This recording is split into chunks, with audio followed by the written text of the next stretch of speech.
ఆ పిల్లవాడు అలా ఉన్నాడు.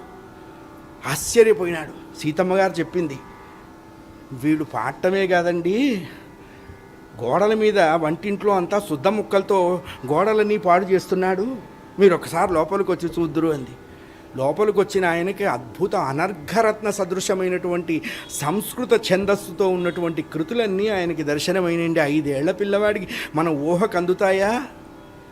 అయ్యగారి సంస్కృతం ఎంత సరళము అంటే, అసలు సంస్కృతము అంటే అదే భాష సంస్కరింపబడి వచ్చింది దేవలోకం నుంచి.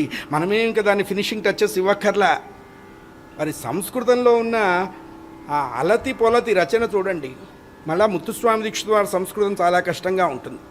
అందుకనే శ్యామశాస్త్రి గారి రచన ద్రాక్షాపాకము, వీరిది కదళీపాకము, వారిది నారికేళ పాకము అన్నారు దీక్షితుల వారిది.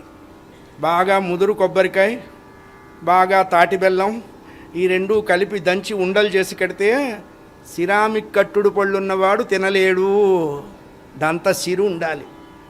పైగా ఆయన మంత్రశాస్త్రం ఎక్కువ దీక్షితుల వారిది.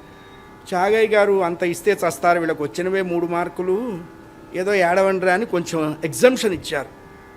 ఆయన రచనల్లో సంస్కృతం అని చెప్తే కానీ తెలియదండి.